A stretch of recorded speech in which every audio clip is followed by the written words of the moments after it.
consacré à un micro-casque, il est signé Corsair. Alors j'ai publié le test il y a quelques jours sur le site, il s'appelle le Virtuoso RGB Fireless, donc sans fil, et là on a affaire à la version blanche. Et je me suis dit, on va faire une petite vidéo de présentation parce que le produit propose une finition qui est très travaillée. De toute façon il se positionne sur le haut de gamme. Au niveau du tarif, on est sur du 180 € tout de même.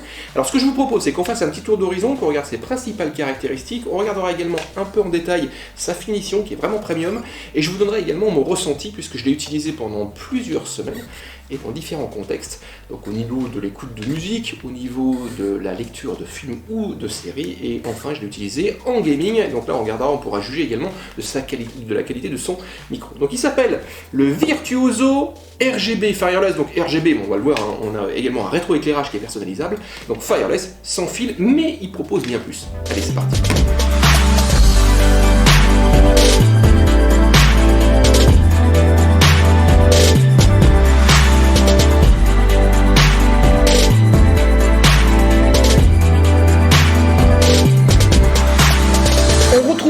Un micro-casque, ça va s'adresser aux joueurs et comme je vous le disais au niveau de l'introduction, ça vise clairement le haut de gamme. Donc pour cette version-là, on est sur un tarif de 179,99 € pour pas dire 180. De toute façon, Corsair s'en cache pas, quand on regarde le communiqué de presse, c'est clairement présenté comme une vitrine, comme ses meilleurs casques, comme une sorte de must-have au niveau de son catalogue. Cette version est la version blanche, donc ça coule un peu de source, hein, puisque la robe est quand même assez caractéristique.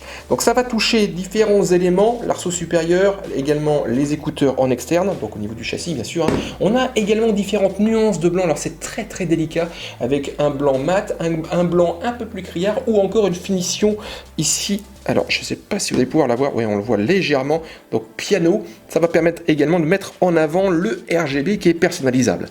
Donc je vais peut-être vous l'activer, ça va vous permettre de le voir tout de suite. Voilà, donc là on va avoir du RGB au niveau externe des deux écouteurs, donc ici et ici, mais également au niveau du micro. Et ce dernier est bien sûr amovible, donc il utilise une connectique micro USB et on va retrouver sur le bas un petit bouton mute qui vous permettra de le couper en cas de besoin. Donc là je vais juste l'éteindre.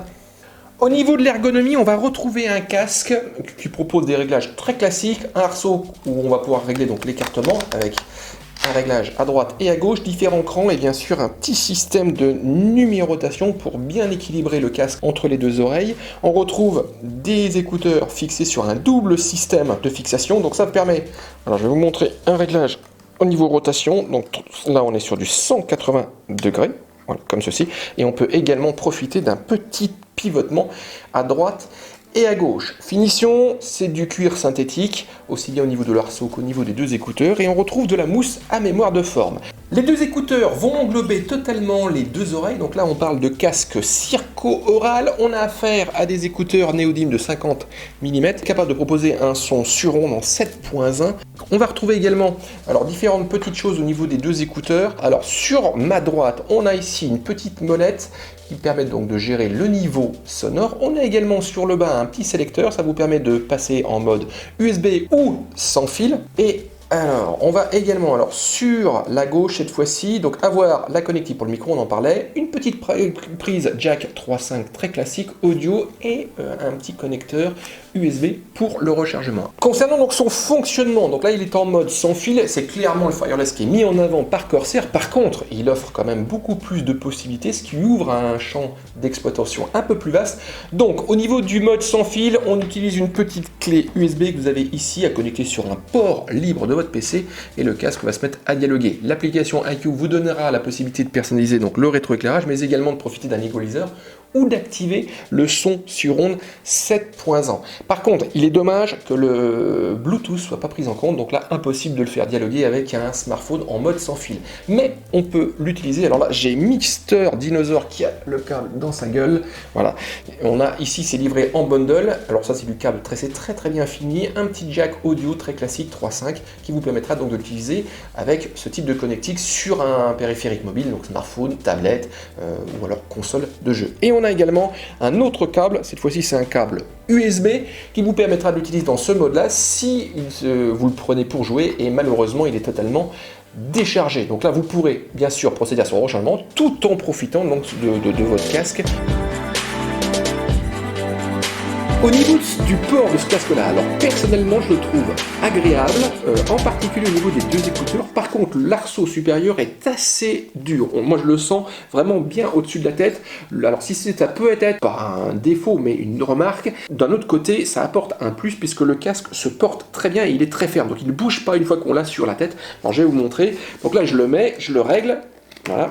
Et si je me mets à bouger, donc la tête, voilà.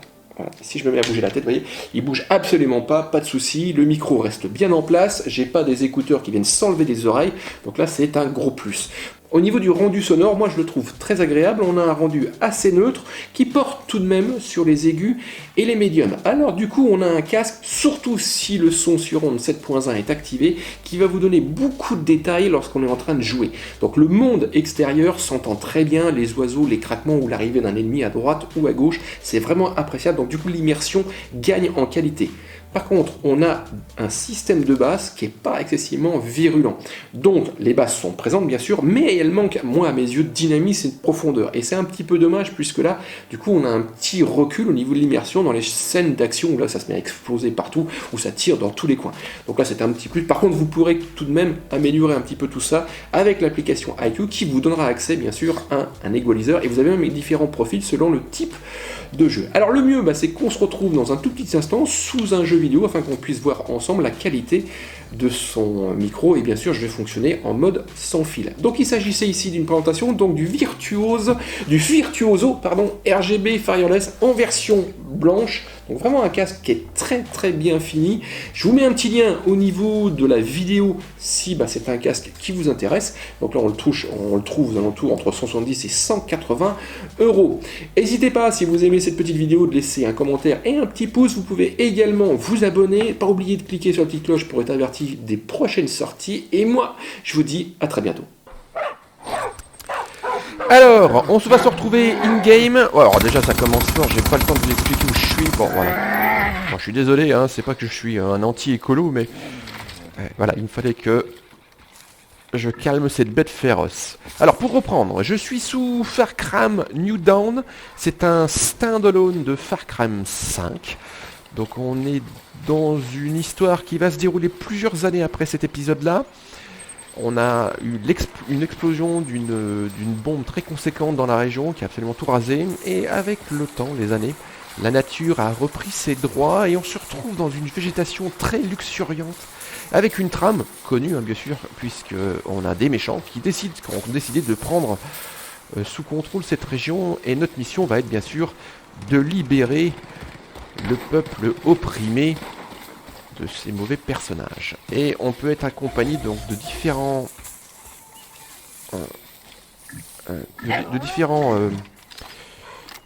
amis ou alors animaux. Et là moi j'ai choisi donc ce petit Rex là, Médor. Alors il s'appelle Timber, qui est mon chien. Tiens, viens voir là que je te fasse une petite caresse toi.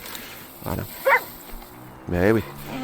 Donc là il m'aide au fur et à mesure de ma progression. Donc j'ai déjà assez avancé.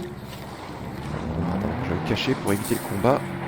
Oh, quoique non, comme ça. Non, allez, je les laisse pas réagir parce que j'ai pas trop envie. J'ai pas trop envie de me perdre. Alors, on va changer, fusil. Hop. Vous voyez?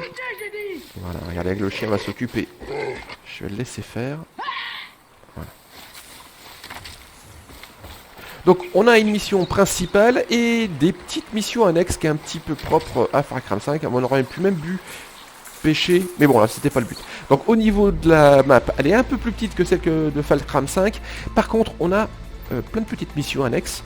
Donc du coup il y a plusieurs heures de jeu. Et là je me retrouve donc dans une zone où je dois trouver des ressources. J'en ai déjà trouvé 2 et je suis en train de chercher les 2 dernières.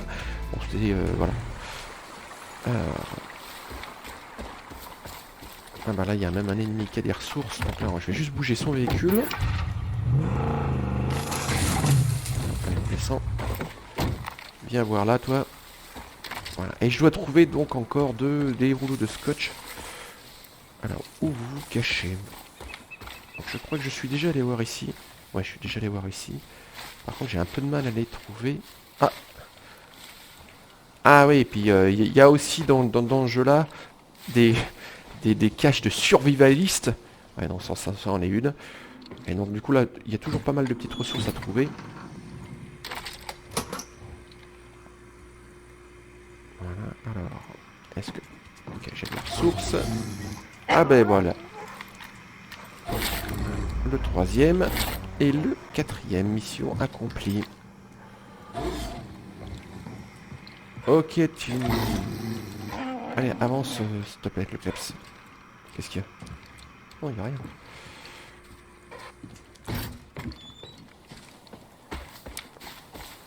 Bon, pourquoi lui il court? Non. Non, on va la prendre, s'il te plaît.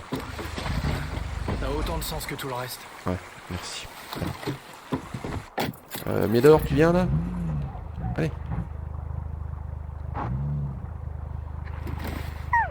Ok. Bon, alors où est-ce qu'on pourrait aller? Bon, écoutez, on va pas aller très loin. On va aller... allez, on va aller juste... Non, même pas. Allez, ici. C'est un peu plus près.